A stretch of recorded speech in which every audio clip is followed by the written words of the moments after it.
All right, and we are back for another episode, the second episode of Bros, Bumps, and Beers. I am, of course, Pat Gani, and with me, as always, the Marty Jannetty to my Shawn Michaels, the Jim the Anvil Neidhart to my Bret Hart, the Bart Gunn to my Billy Gunn, my brother, Matt Gagne. That was another good intro for you there, Matty. I'm a tag team specialist who's never going to get over as a singles guy.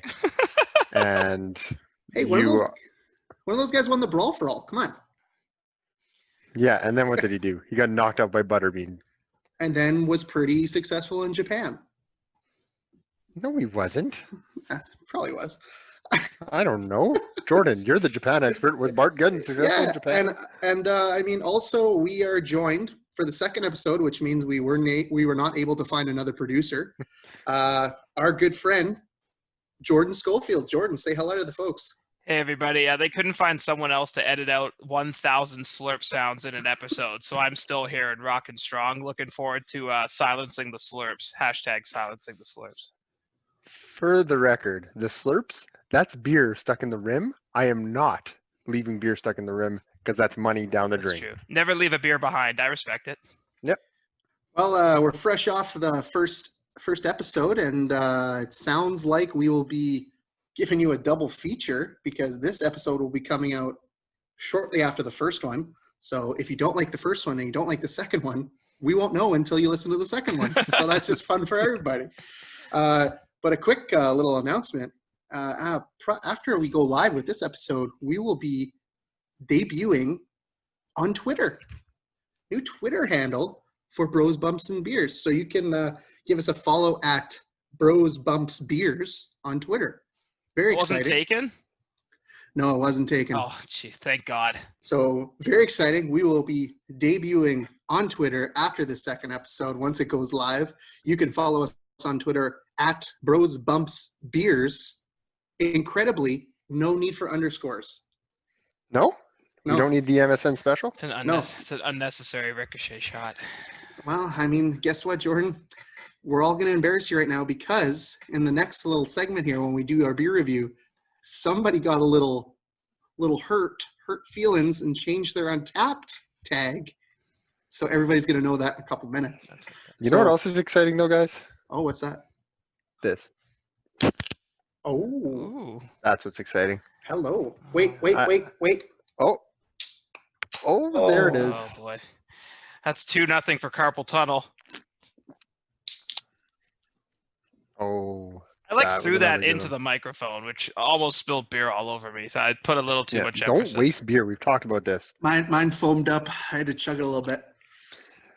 So as we established last week, we are not just a wrestling show. We are also a beer show. Loving the beer. And we figured, you know what, let's jump right into the beer this week before we get to the wrestling. So we got some wrestling to unpack. So I believe we are all drinking a beer from the exact same company. Yes. We are all drinking something from Torque. Matt, why don't you... The mechanics of beer. Why don't you line up Torque for everybody? So Torque, don't know when they started. It's relatively new, probably last 5 years. Out by the airport. They have quite the operation over there. Big tanks, lots of tanks.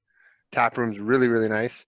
Very nice. And they fire out a lot of content.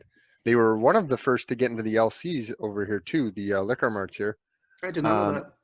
Yeah, and their variety pack, highly recommended to people. But myself, I'm drinking what they sell in a 12-pack, the Torque Blonde, their blonde ale.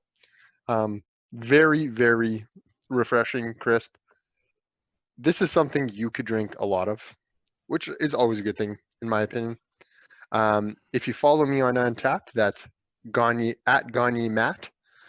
Very confusing. Yes, you know. Just so upsetting every time. Whatever. Get over it. You can get over it. On Untapped, I give it a 3.5, just based on its drinkability or sessionability. Wait, what the hell is sessionability?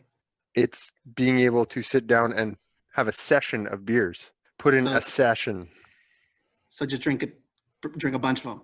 Yes. Why don't you just say that? Because sessionability is a a cool word. I don't know. You're so What are you bougie. drinking? Just shut up and tell me what you're drinking. Okay, so anyway, so I'm drinking the Special 63. Yeah, which, you are. the amber lager. You know what I love about Torque is their cans, the labels on their cans. They do have very They, nice they logos. read like a video game, or like on SmackDown when they come out and they got their stats and all their fun facts next to them. This one it's a 20 IBU. It's crushable, Which is like sessionable. unrelenting, legendary, generous, and you pair it with holding the line after our good man Walby here. And you know what? It's good. You know, I've had some amber lagers. This isn't my favorite. I'm not really a Torque guy. I do enjoy Torque. It's not my top 3 breweries in the city. I'm gonna give this one. I'm gonna give this one a 3.75. Fun fact, first one of the show. The Special 63, 25 cents of each can goes to charity. I believe it is MS? Alzheimer's. Thank you. Alzheimer's. Yeah. Yes. That's very generous of them. And They're very generous. so, Jordan, what are you drinking, and what exactly are you going to give 2.5 to this week? Last week, Dave Meltzer of beer, ladies and gentlemen. Last Dave week- Meltzer of beer. gentlemen, please. Last week, I told you that there was a beer, there was a sour in Winnipeg better than the Cosmos. So for episode 2, I went out and I got that sour. The best sour I've had in my life. The best sour in the city of Winnipeg is Torque's Curmudgeon. By Which isn't far, a true sour. By the way. the best sour I've ever had. It got a 4.25 He went over 4. on my ladies and Untapped. gentlemen. All right. Everyone who I follow on Untapped gave it a 4, except for one 6'7" idiot who gave it a 3.75. That would be me, ladies and gentlemen. Can I just take a second here? And in that first episode, Jordan, you really played the tough guy that, like, you guys are really overrating your beers. And then the first 2 beers that you bring on this show, one gets a 4, and then one gets over a 4. So I don't want to call you a liar, but I'm starting to think you're just a gimmick. That's correct, Pat. That's correct. The reason why is, the first episode, I started with something I enjoyed. And the second episode, I decided to upstage your terrible comment on the Cosmos. Going forward, I will just be throwing out my beer takes, and considering we hope that one day we have people who want to sponsor this beer segment, I don't want to scare anyone off with my rating style. So this is an open call to anybody who wishes to be the producer of Bros, Bumps, and Beers. We will be looking for a new one as of next week. So that's fun. That's interesting. Pat, can I introduce one more little thing? Oh, absolutely. The Winnipeg Beer News of the Week. Oh, let's go. Oh, I know where you're going with this. In a great piece of beer news, Non-Such Brewery is That's splitting not where I thought he was going. off.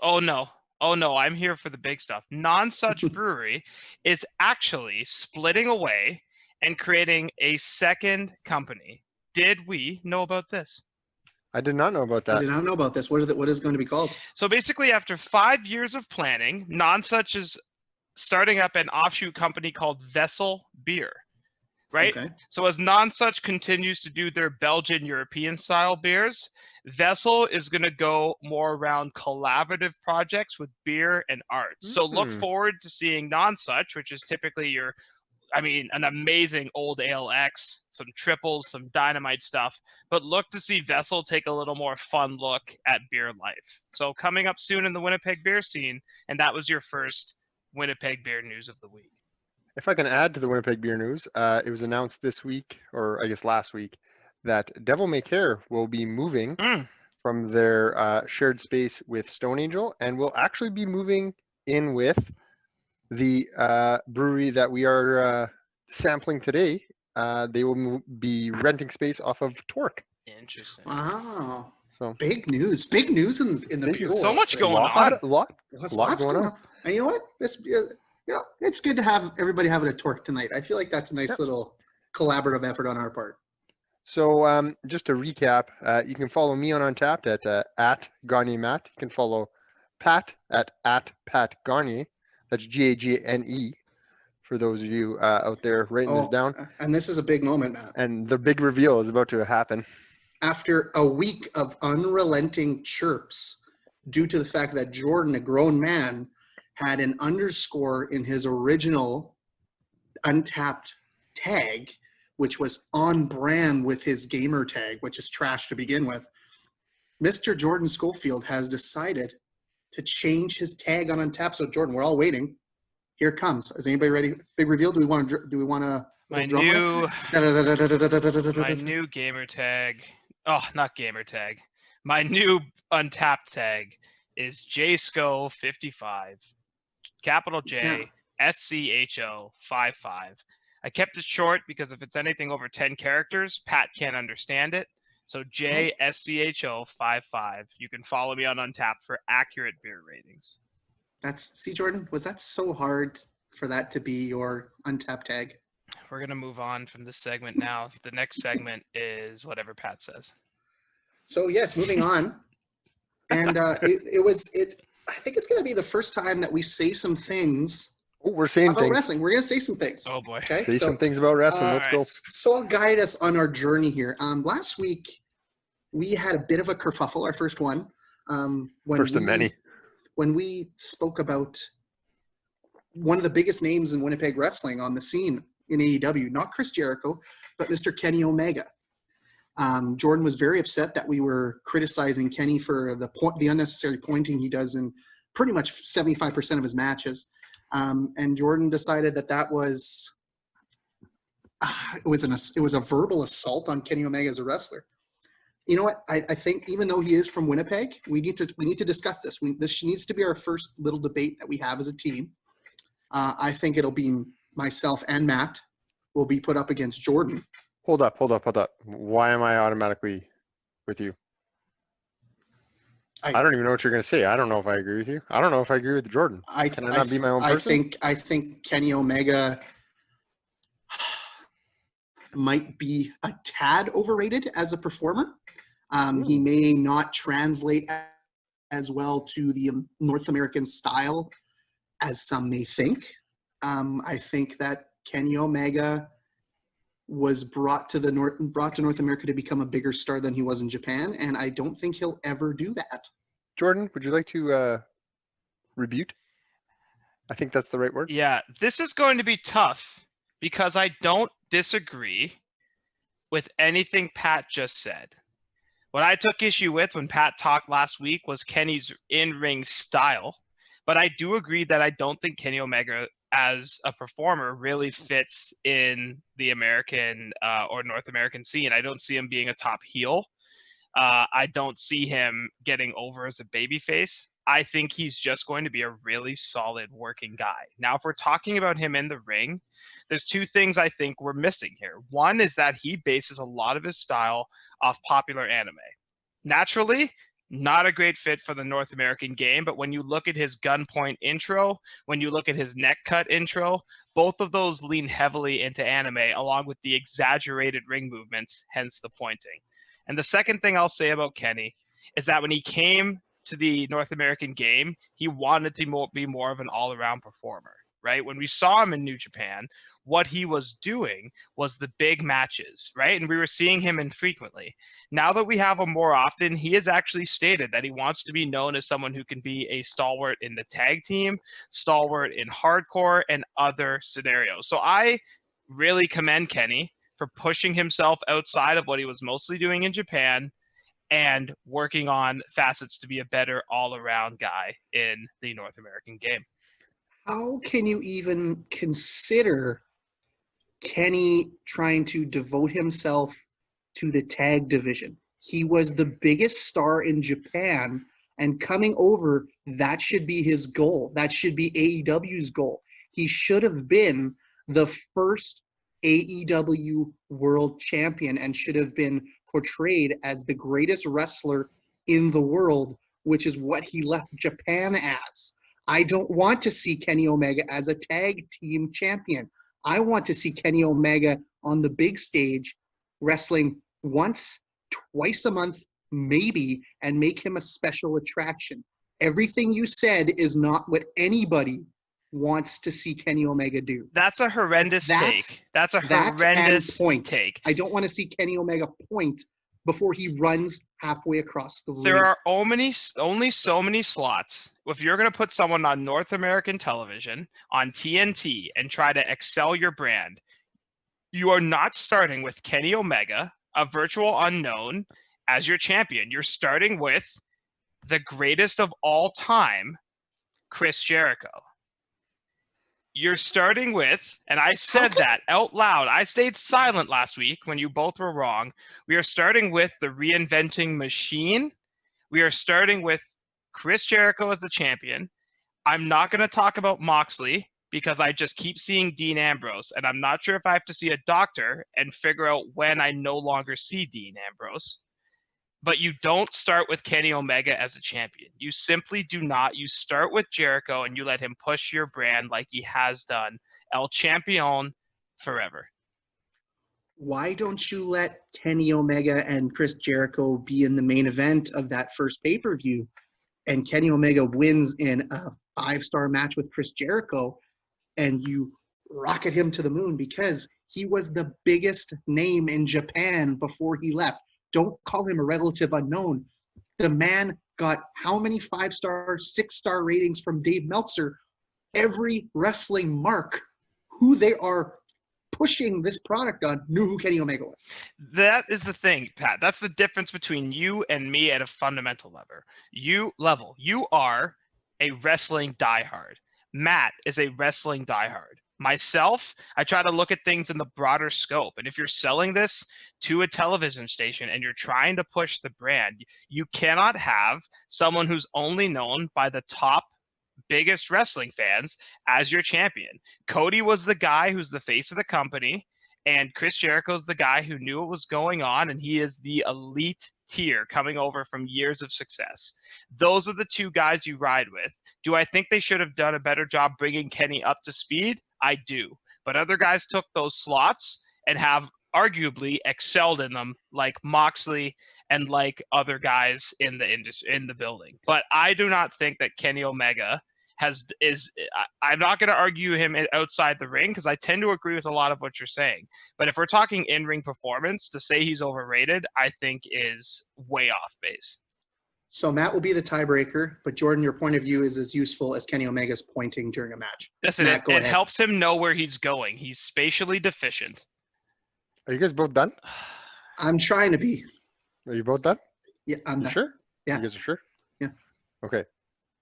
I'm going to just sum up basically what you guys are both saying, and that'll be it. So, Kenny Omega, good worker. I don't think anybody can take anything away from his work. Yes, some of it's whatever with his anime style and his over-exaggeration, but the guy can work. We can all agree on that. He has innovative offense. He's got good offense. Yes. As a character, not really connecting with the North American audience. As a draw, I think AEW is about mass draw. They don't really have the one draw yet. I think Chris Jericho started as that, and now as people have started to watch it, it's become draw by committee. And all I can say is I can't wait till Adam Page turns on him and becomes the biggest star that company has ever seen. And that is where we will end that segment and go into NXT. Before we do, I just want to say, come on. the best part. God. Hang on. The best part about all this is, hey, at the end of the day, we're talking about a Winnipeg wrestler. This is true. On the biggest stage in the world. Whether you like him or you don't like him, I personally not a big fan. You two like him.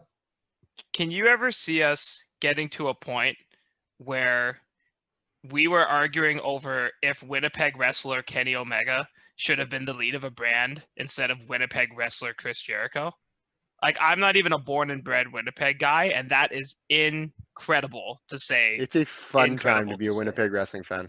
Absolutely. Well, we'll agree on that.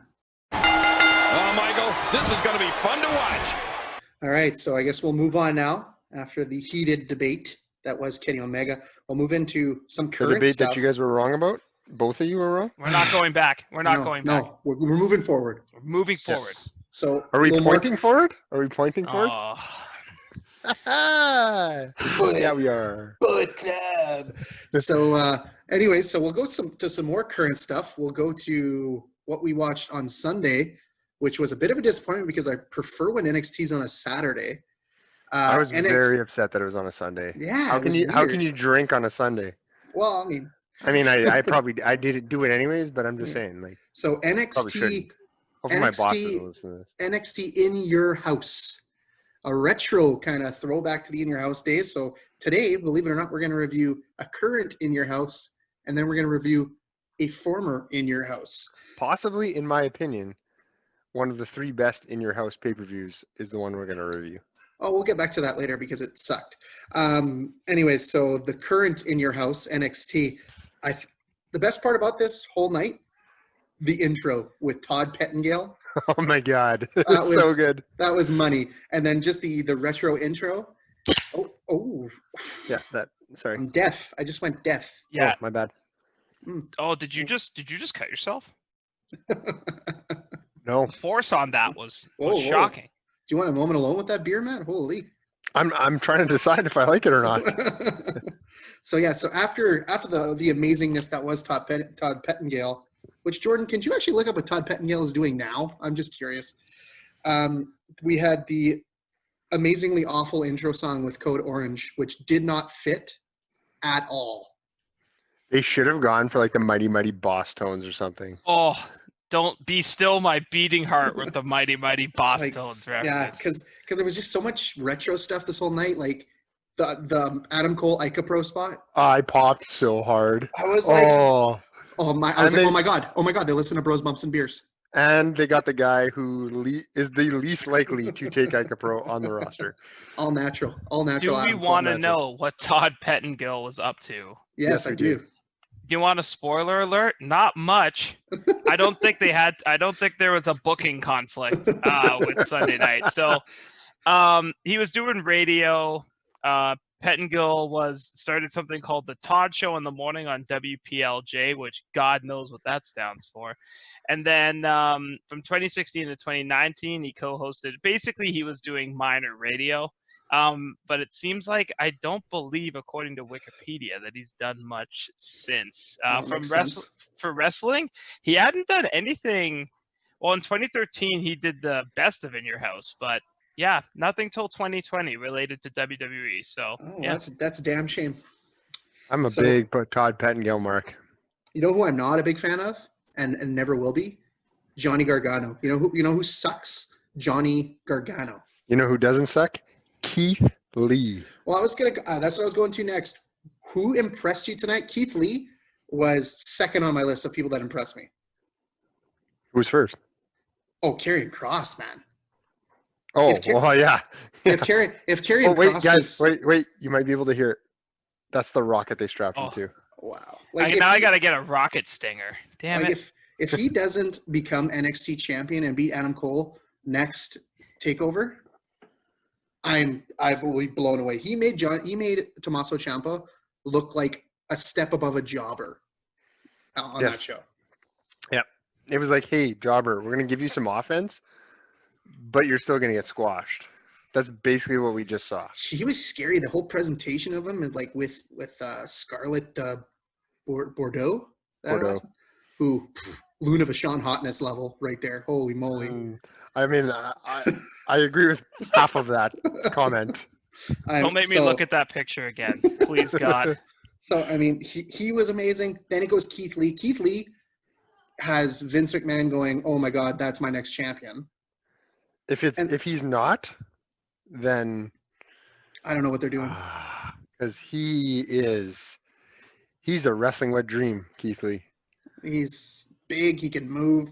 He can do stuff. Oozes charisma. Just when he puts those on. Can I ask a Keith Lee question? Go on. Yes.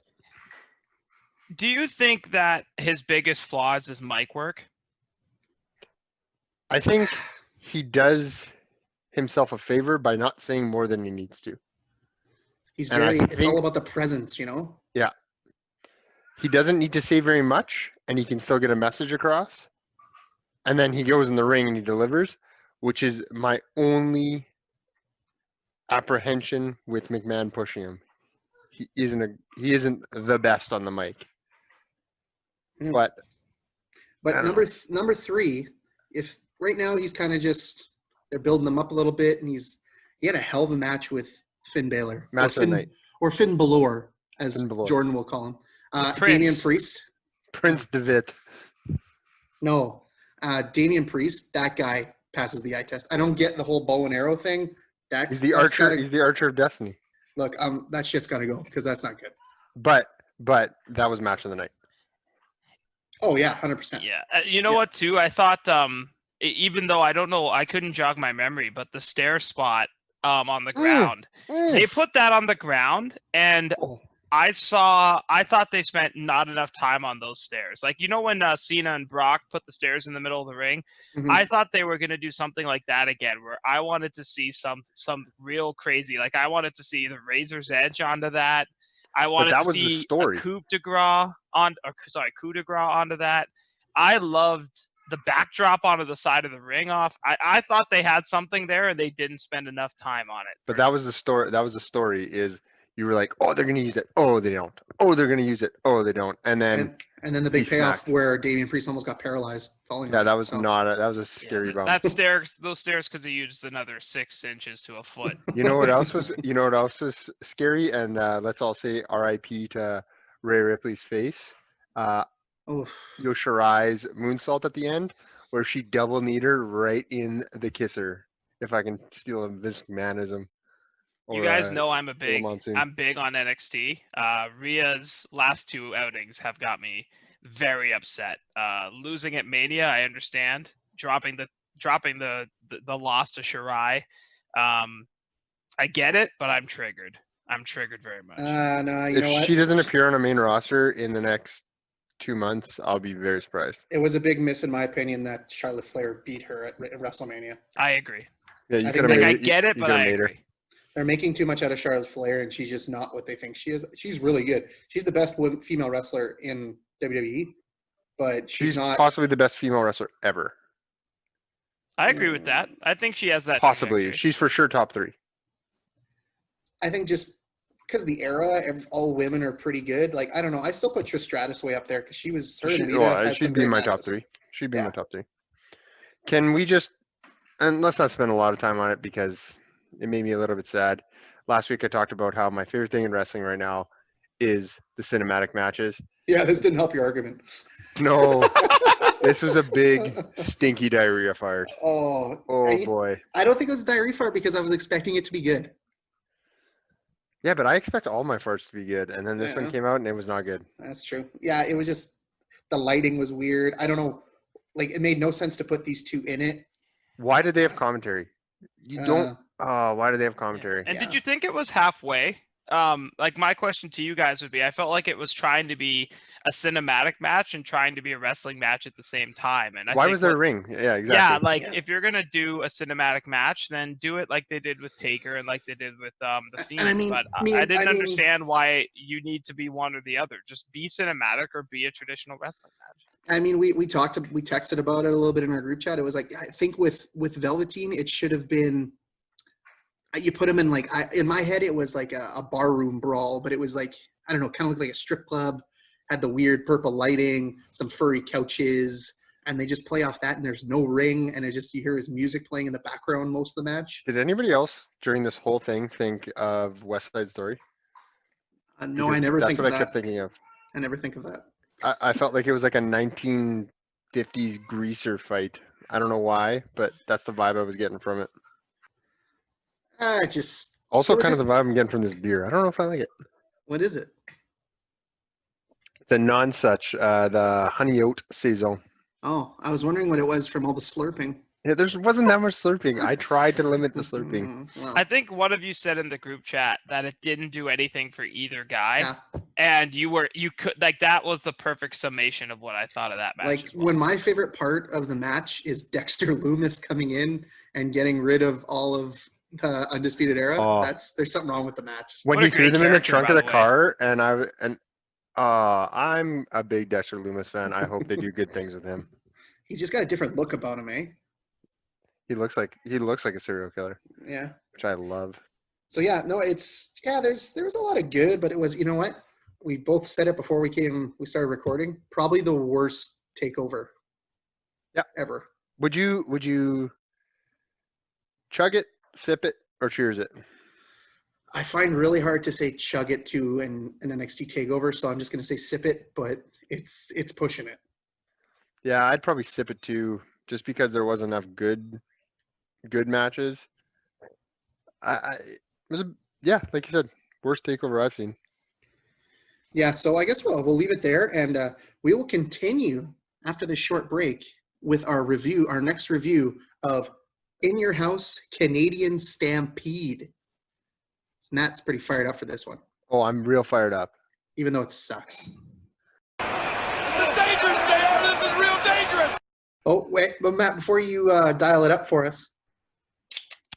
Oh. Won't Hey, hurt. Pat, you know what's better than one? What's that? Oh, two.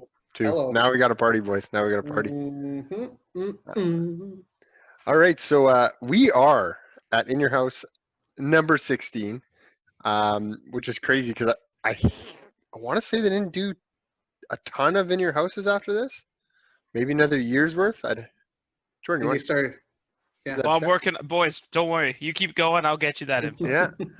So In Your House number 16, Canadian Stampede, was on July 6th, 1997, from Calgary, Alberta, Canada. Yeah, we are in the land of the Heartlands. Maple Leaf. Yeah, The Heartlands. the Heartlands.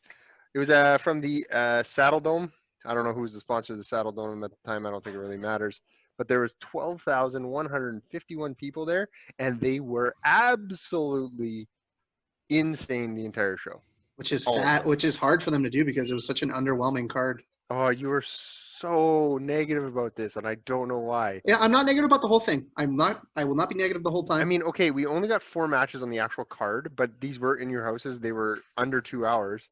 So, but like, come on, man. This was not. I really, really enjoyed this. I'm going to be full disclosure right off the top here. And before we move on, to answer your question, In Your House 16 was on July 6th, 1997. The final In Your House before the most recent one was February 14th, 1999. So a 21-year hiatus, a total of 27 In Your Houses before the 28th under the NXT brand this past I'd be curious. I don't know if you could find it, Jordan, but could you let me know if somebody won a house while watching this pay-per-view? Because that was a running gimmick they were doing.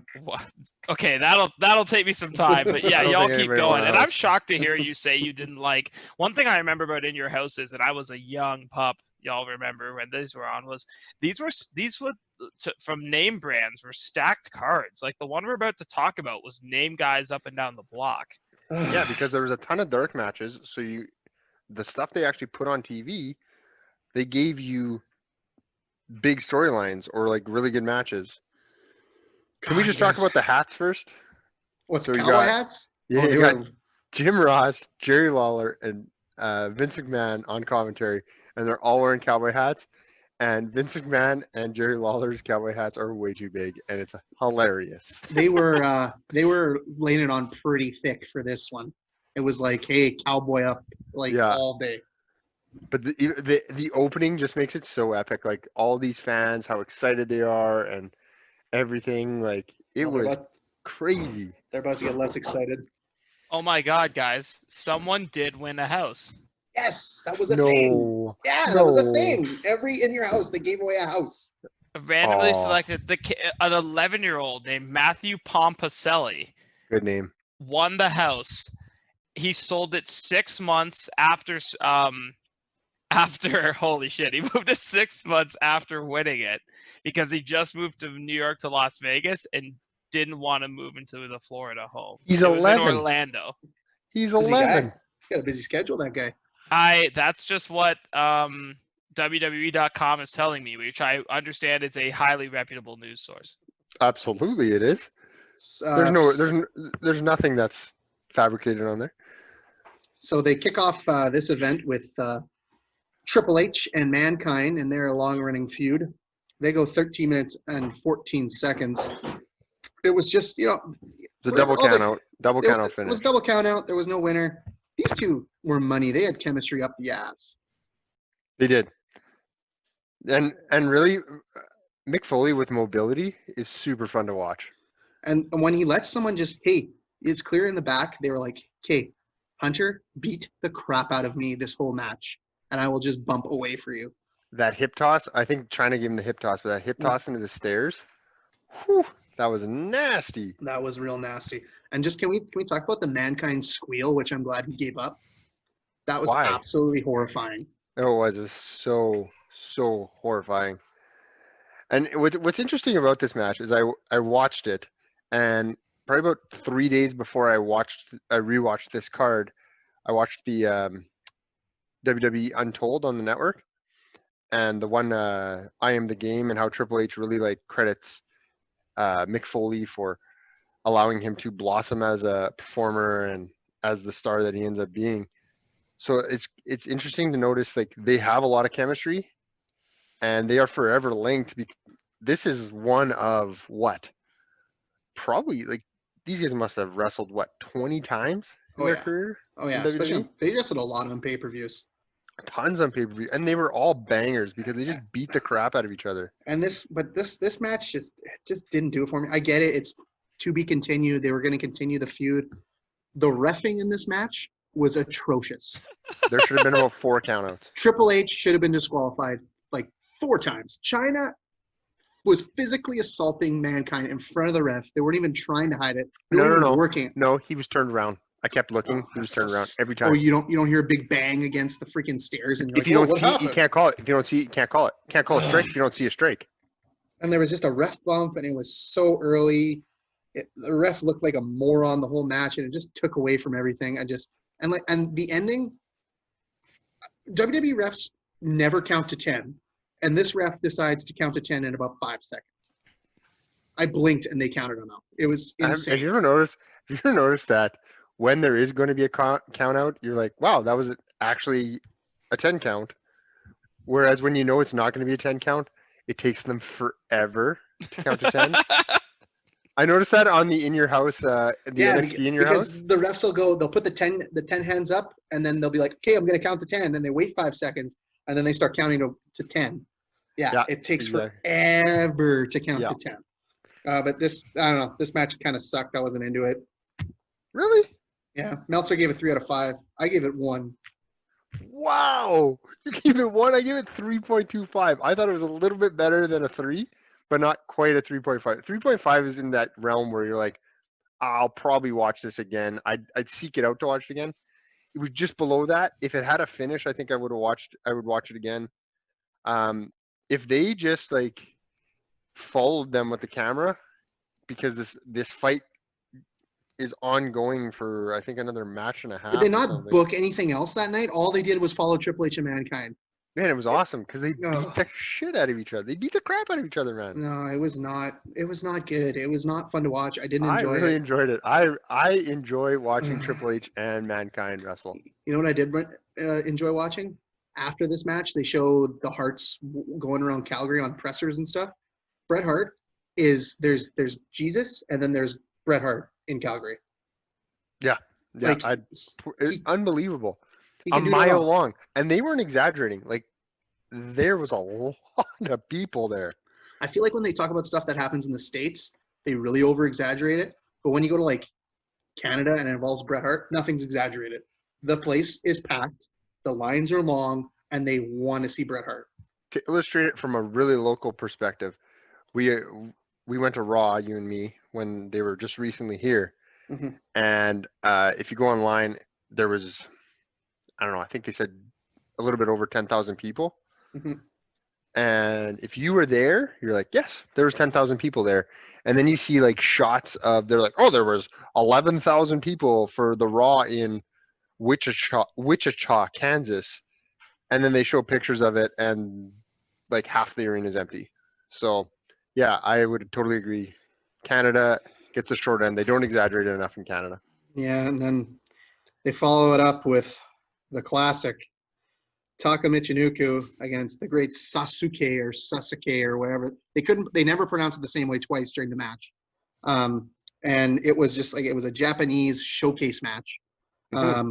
The best which I part enjoyed, was and I'm not a huge Japanese wrestling fan, but I enjoyed this match. the best part about this match is Vince McMahon called it the light heavyweight division, and then Howard Finkel, when he was announcing the match, called it the junior heavyweight division. So everybody was on the same page with this match. Yeah, big time, big time, big time. Yeah, it was. I get it. You want to highlight stuff, and then you interrupt it with more Triple H and Mankind crap. But they didn't interrupt it. They just continued it at the beginning. What? They interrupted the match. When the camera goes away from the ring to But they something weren't else. wrestling yet. Yeah. The crowd. It took a little bit for the crowd to get into this, but once the crowd got into it, it was a lot better. I felt like it benefited the match because the match was actually really good. I felt like they did a lot of good stuff. They picked up the pace. The strikes were really, really brutal. Like there was a couple times where I felt like Taka ate a couple right in the teeth. It was a fun wrestling match to watch, and Jordan's our big Jordan likes to watch that Japanese style. That's not my favorite style, but I watched this and I was like, maybe I could get into a little bit more of that style because this was fun. And springboard plancha, I just love to say that word, and they did a couple of springboard planchas. You know what my favorite word in this whole match was? That it sucked. I don't believe they ever said that. I heard it the whole time I was watching. I was like, this sucks. This is no fun. Oh, I you heard didn't enjoy yourself saying it. Oh, all the time. It sucked. I had no enjoyable moment watching this match. Well, Great Sasuke came out like he was wearing pajamas. I had no idea who any of these guys were. I knew who they were, but if I'm watching this for the first time, I have no idea who they are. There was no background to any of them. It was just, I just didn't care. And Meltzer giving it 4 out of 5 is a joke. Pat, what did you give it? Yeah, Meltzer... No, I want to, Matt, tell me what you gave it. Tell me what you gave it. Okay, Jordan, go ahead though. No, I mean, and you guys Japanese style wrestling isn't like my favorite's British strong style, and you both know that's right up my alley. Strong style. But the Japanese style of wrestling, I think, has also changed a lot over the years. It's not this crap. No, it's not this. And I think Meltzer really. The problem with modern Japanese wrestling is it has become more North American, I think. Yeah, and Meltzer does this just to trigger those North American fans. Like, I really don't think he thinks these matches are 4 out of 5. I think he just started knowing that if he starts putting these matches up on a pedestal, he's going to get interactions. Because I don't think there's substance to these matches because there's no storyline and there's nothing to draw you in. And I think if that's not there in wrestling, then all you have is the in-ring work. Yeah, and that's not enough, especially in modern wrestling, in my opinion. And same with back then. Matt, what did you give it? 3.5. And let me tell you why. I don't want you to. I don't because you just. I gave it 3.5 because I started watching this match and I had a bit of the same reaction. I was like, this isn't that good. And then the more I watched it, the more I wanted it to keep going. So I feel as if I would seek this match out. This is probably my favorite Takamichi Nuku match. There, I said it. This will be the last episode of Bros, Bumps, and Beers. Oh, if you had this time at the pod in the pool for the first time, then you just nailed it. I'm surprised it took Pat this long to declare that. What did you give it, Pat? I gave it a 0. It sucked. 0? It was awful. I hated it. Every second of it. Pat rates these matches harsher than I rate beer. Yes. Jordan. It sucked. It was not good. There was nothing. Pat, why are you being a heel right now? Why do you gotta be a heel? I'm telling you right now, if it was a good match, I would have said it was a good match. It wasn't a good match. There was nothing to it. No, you wouldn't have said it was a good match. All right. You just want to be a heel. All right, I'm turning the pitch because I'm upset. And you know what? The fact that you are. You know what would have been a good match? I'm going to tell you what would have been a good match. If we had to watch The Undertaker against Ahmed Johnson, that wouldn't have been a good match. Because that's what originally we were supposed to watch. Yeah, but then Ahmed Johnson, like he always did, got hurt. So can you imagine if Ahmed Johnson didn't get hurt all the time? He would have hurt so many more people because he was super unsafe when he worked. Yeah, he was not a good worker. Yeah, that's Nia Jax's music. Oh, God. I don't want to talk about her. No. So we had the champion, The Undertaker, taking on Big Van Vader, who I'm a big fan of right now. I'm actually reading his book. Highly recommend it. Very good read. They go. Before we get into anything, Paul Bearer jumping off the apron, low key funniest thing you're gonna see this week. If you watch one thing this week, ladies and gentlemen, in wrestling, find Paul Bearer jumping off the apron. I'm not even gonna explain it to people because I won't do it justice. It's It's just. one of those things you watch and you're like, I don't know why I'm laughing, but pretty sure I'm gonna rewind this and watch that again. I'm pretty sure he bounced. Oh, when I watched it, I was don't like, he know. bounced. He kind of went off the ground after he hit the floor. Oh, They gave these guys 12 minutes and 39 seconds. One thing I've always wondered, did we ever get an explanation of why The Undertaker had a tear always on his face in this era? Probably for his homies. It's like Yeah, no, that makes sense. I'm not even like gonna a- look it up. It's like a Yep. Nelly thing, like the bandage. Yeah, like the Oh, Band-Aid. okay. Probably for his homies. It It was for Kane. It was for Kane. I don't know if that's real, but I hope it is. It was because he was sad that Kane was actually alive because he wanted to kill him. And Because as Paul Bear said in the match, other low-key hilarious thing, every time he yelled murderer. I was just gonna say that. Oh my god, it was so funny. He's a murderer. Murderer! Murderer! It was just. I'm gonna gush a little bit. I think Vader kind of gets screwed when he does his WWF run. I just love watching Vader matches because he's so stiff. And do you want to know why he's so stiff? I found this out reading his book. No. For the first few months of his career, the only guy he worked with was Bruiser Brody. So Bruiser Brody was super stiff, is what you're saying? Bruiser Brody and him literally beat the crap out of each other. They every literally night. had fights. Yeah. I love those matches. Like, Can I just also say that this was the first time we saw the camera shake because the crowd went so nuts when The Undertaker came out? you just love talking about the crowd in this event, eh? Honestly, you give me a good crowd and it ups the value of the show so much. A good crowd can make, and this area of WWE, they didn't adjust crowd noise, I felt like. So if the crowd was hot, the show was hot. If the crowd was a little bit up and down, the show was up and down. If the crowd was low, the show was low. But you know what wasn't great this night was the reffing, because Vader clearly kicks the Undertaker square in the nuts and is in plain sight of the ref, and he doesn't get DQ'd. No DQs in this match. There's so much interference. It was just mind blowing. Paul Bear taking his shoe off and hitting the Undertaker. Yeah, with it. like it's So just good. There's just so much going on, and then it ends with it was the scariest tombstone ever because Vader is such a big dude. But that's how strong the Yeah. Undertaker is. He's low key probably one of the stronger guys that has ever wrestled in the WWE Yeah, like and wasn't on Ica Pro. So yeah, it was okay. Meltzer gave it 3 1/4. What'd you give him, Matt? 3.5. I really like this match. I can watch these two wrestle a lot. Am I watching the same thing? I gave it a 2. It was a good finish. It was okay. It was a good build to the finish. The only thing I didn't like about the match, in a match, especially a championship match that's under 15 minutes, don't have a 1 minute to 2 minute rest hold in the middle. No. Like throw in, if you want to do like a 15 to 30 second rest hold, and especially a trap pinch. Ugh. The trap squeeze is the worst rest hold in wrestling history. Were you just grabbing him? Like, it's a nerve hold. Just stand up. Just shrug them off and stand up. It's like when Worst rest hold ever. it's like now when Dunn does the joint manipulation, just rip your hand away. No, you do not talk about joint manipulation that way. Have you ever had your finger pushed back? Yeah, I just pulled my hand away. Like, Grow up.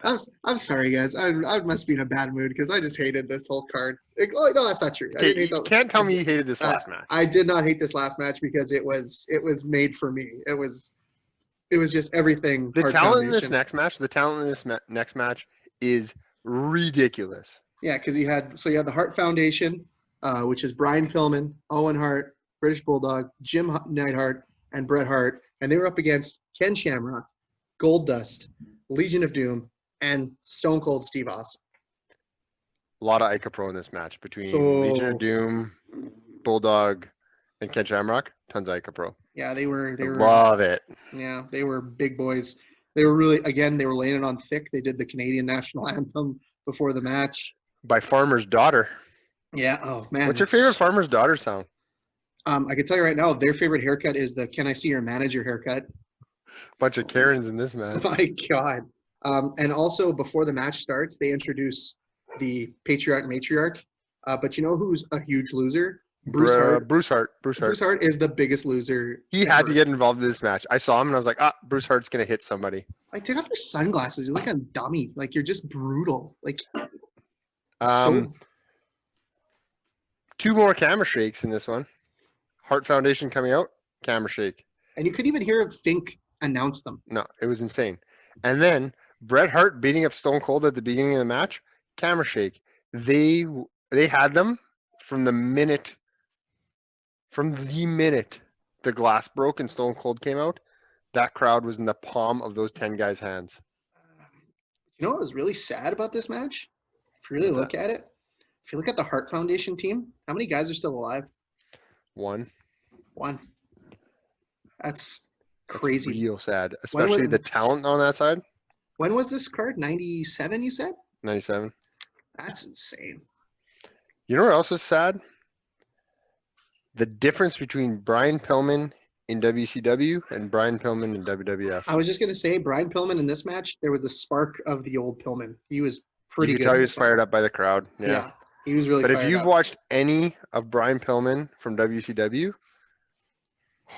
he's a different wrestler, man. Yeah, when his foot got shattered there right before he came in, hmm he just couldn't. It just wasn't the same. It was, yeah. And this is really early Shamrock. This is only what? March was when he reffed the submission match at WrestleMania 13. Yep. So we're like talking 4 or 5 months, 6 months later. He had every tool, and we talked about it last week. He had every tool in the book to be a champ and to be a top guy. Man, I loved watching him. Question for you, Matt. Watching this match, Uh-huh. once it's over, which of the 10 guys to you was the star of the match? Stone Cold. Man, he was. How Oh, he did that is beyond me. He took the pin. He got he was rolled up for the pin, but still managed to advance himself as the toughest SOB in the WWF at the time and as the biggest star in that match. Him getting handcuffed, by the way, he's probably the most handcuffed wrestler in the history of wrestling.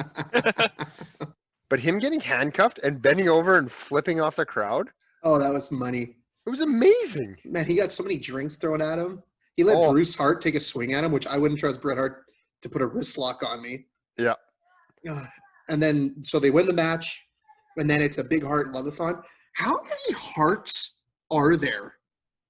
I feel like people just jumped in the ring and they were like, yeah, they're probably Hearts. I looked it up after. They were all Harts. Yeah, there's a lot of Hearts. The only one that wasn't a Hart, I think, was Tyson Kidd, who was in there. Tyson Kidd was in there? Oh, yeah. He's been friend of the family forever, apparently. Oh, really? Yeah. So, yeah, it was. Tyson Kidd. the only Man, thing that was a I- miss. I gave it a decent grade. I mean, Meltzer gave it 4.25, which is astronomical if you ask me, just because it was like a glorified house show match, and it was a little bit long. So I gave it 3.5 stars. I thought it was pretty good. Oh my God! Are You you would give it working on 3? an average? Because that makes no sense. Oh, You had a Jordan- 1, a 0. Jordan, the grown-ups are talking. Please allow us to continue. Unbelievable. So what'd you Jordan, give it, Matt? I'm with you here. I What'd you give give it 4.5. You're insane. No, that is the best 10-man tag you will ever see in your life. Why would I ever want to see Vince a 10-man McMahon, tag? Vince McMahon at one point in the match says, there has never been a match quite like this one. And he's right. And there will probably never be a match quite like that again. Between the crowd, the talent involved, and also just the work rate. And they were able to advance stories and tell a story in a 10-man tag. I mean, just so we're clear, Vince McMahon probably said that about a match in the next pay-per-view. But Well, let's not analyze Vince's commentary, please. I think WWE's been trying to replicate that match for years. Survivor Series takes essentially that main event and tries to do it every year and arguably fails at it. I'd s- You put this match now this exact match, you put it at a Survivor Series now, and I bet you it's close to 5 stars. I would say with crowd reaction, the biggest crowd reaction comparable in now would have been the CM Punk John Cena match at Money in the Bank. That was hostile. That was a hostile crowd. That was a loud crowd. The whole Yeah, match. that's Chicago at its finest. Yeah. Do you guys want a little note that you might find interesting? Is it a fun fact? Because it- I love me a fun fact. It depends on if it's fun or not, and I'll let you react. Dave Meltzer's Wrestling Observer newsletter in 1997 gave this the Best Major Show award for the entire year. I knew that. Something wrong with Dave Meltzer, that's for sure. It wasn't that good, guys. I'm sorry. I don't want to be that I guy. thought it was really good. I would watch this match again, and again. Man, this was a 24.5-minute match. It was long. And it was peak Austin just being a dick and getting over huge. Everybody hated him. How did everybody in the same arena hate Steve Austin in 1997? Because they were in Calgary. And don't Doesn't forget, matter. this started the biggest moment of, in my opinion, one of the biggest fork in the road for Steve Austin's career started the next night when he started his feud with Owen, and we all know how that turned out. So this was kind of the last time outside of the Owen Hart that you saw Stone Cold at his full, or as close to full health as he would be. Yeah, I don't know. It just, again, it was one of those ones where I was like, oh, this is going to be good. I'm super psyched. It was so good from what I remember.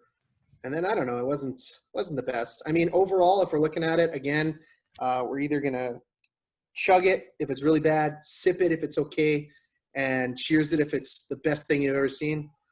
It's going to be a sip it for me. I'll watch it just because I enjoyed the last match because I'm a Bret Hart guy, but it wasn't that great.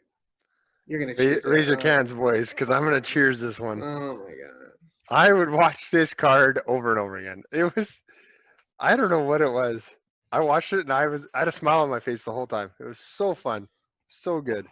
Yeah, well, there's an issue with you there. Just saying. Yeah, well, that's your opinion. And you know what they say about opinions. Everybody has one, but yours just ends up being wrong. Yeah, so anyways, so I guess that puts a little bit of a bow on it tonight. We will say goodbye. Again, next week, though, big one. We're going to go on the Wayback Machine. Oh, for it's this one. big. It's big. It's 15 matches long. It's literally super long. It is WrestleMania 7. The Iraqi sympathizer champion, Sergeant Slaughter, against Hulk Hogan in the main event. There is 14 other matches besides that one. One of which is a retirement match between the Macho King and the Ultimate Warrior. Which I'm excited for that one. It's going to be so great. Again, before we leave, hit that subscribe button. Give us a 5-star review. Really helps us out. Hopefully you like what you hear. Please like what you hear. We are great at what we do. If you want to follow us on Untapped, you can follow me at Pat Gagne. You can follow my brother at Gagne, Matt with Dos Tays. And you can follow Jordan at his new tag, JSco55. Again, also, you can follow us on Twitter at Bros Bumps Beers. And we will see you next time. Remember to drink local. Everyone have a nice night.